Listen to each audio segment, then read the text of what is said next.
Hey everyone, happy Friday. It's tidy time. Having a Budweiser Zero. It almost tastes like beer. It's like if you opened a beer and you were like, oh, this is flat. That's what this tastes like. It's honestly not terrible. Today is review day. But first, did you guys see the Crust announcement earlier this week on their OnlyFans? A new Bombora is coming out very soon. Should I sell all of my belongings to get the new Bombora? I mean, I already have the old one here, but like carbon fork. Carbon fork. It's got a carbon fork. It's color matched. It's really nice. Sorry, y'all. I got some glasses glare here. These are blue light glasses. They're not even like my prescription glasses, so I don't know why I started the video wearing them, but we've already shot it, so we're gonna keep this footage. Now let's get to the review. So today I'm gonna show you an experiment that I did with my cook set, trying to get my cooking stuff in as little of a package as possible. So I'm gonna show you what I did, what I liked about it, and what didn't work for me. So I have been experimenting with trying to get my bike packing setup as minimal and compact as possible so that I don't have a whole lot of bulk on my bike. I tried to do this with my sleep system, which I have a review right here of the Zpacks Hexamid Pocket Tarp and the Serenity Net Tent, which didn't really work out for me, and so I switched to a Big Agnes Fly Creek 2. I've also been experimenting with my cook set. Now, I wanted a super small and super compact cook set that had my stove, a pot, a cup, and a spoon. So this is what I came up with. It almost fits into the palm of my hand. It's the Toaks 450 milliliter titanium pot. I have my coffee cup in here. I have a spoon, I have a stove, everything that I need to boil a couple of cups of water. First, on top, I have the Folda cup. This is a foldable plastic cup made by a company in Sweden. This is the cup itself. It's got these little handles on them so you can hold it without burning your hands, even though this does get extremely hot. Best to have a rag. For the stove, I have a Solo stove, and this is wrapped in a plastic bag because it's got alcohol in it, or fuel, not like whiskey. And that smells like alcohol. With the Solo stove, you twist it open and there is some alcohol in there. I don't want to spill it because it's extremely flammable. This is a super simple alcohol stove.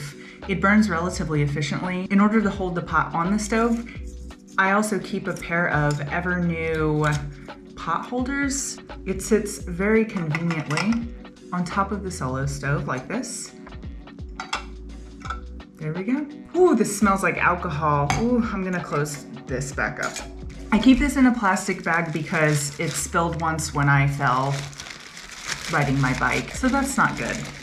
Okay, so what do I like about this tiny little cook system? Well, first and foremost, I really like it because it's tiny. It's like fits in the palm of my hand. And compared to the Toaks 900 milliliter pot, I mean, this is enormous in comparison. So how compact it is really, really nice, especially if you don't have a lot of space in your rig. Another thing I like about it is that because the cup is so small, it boils water relatively quickly. It's not as fast as a jet boil. However, for the sake of experimentation, I was willing to trade efficiency for compactness. I have to say though, this is the end of what I actually like about this little setup. It's too small. It's too small. If you're bike packing and you have one of those mountain laurel, what do they call those mountain meals? You know, that you like pour the hot water in and you like seal it up and then like, you know, it's ready in like 20 minutes or something. those. This does not boil enough water in one go. You have to boil multiple cups of water, which is a pain in the butt. What I ended up doing on my last bikepacking trip is I had my friend who had a jet boil me water, since this was so inefficient. I wanted to like this so much. I wanted it to work. It just didn't work. I failed in trying to make my cook system really compact. And on the other spectrum of what I have in my cook kit is this giant ass Tokes pot, which is 900 milliliters, and it's so big. It's so big. You can fit a 230 gram fuel in the 900 milliliter. This is too big and this is too small. So I'm gonna sell both of them and get a jet boil. Or the other thing that I have to mention is that you have to bring extra fuel. These are 2-ounce bottles, and I had to find somewhere else on my rig to put it. So this is like the entire cook system. And so when I say this is the most compact cook system you've ever seen, caveat, you also have to bring fuel. The last thing about this cook system is that when you try to light it, I almost set the woods on fire. It was not pretty. It creates a very large flame. I think this is partly due to the fact that it didn't have a windscreen. You can make one really cheap out of aluminum foil, or they sell them online. You can get them pretty much anywhere. But I almost set the woods and my hair on fire. So when you light an alcohol stove, y'all be careful.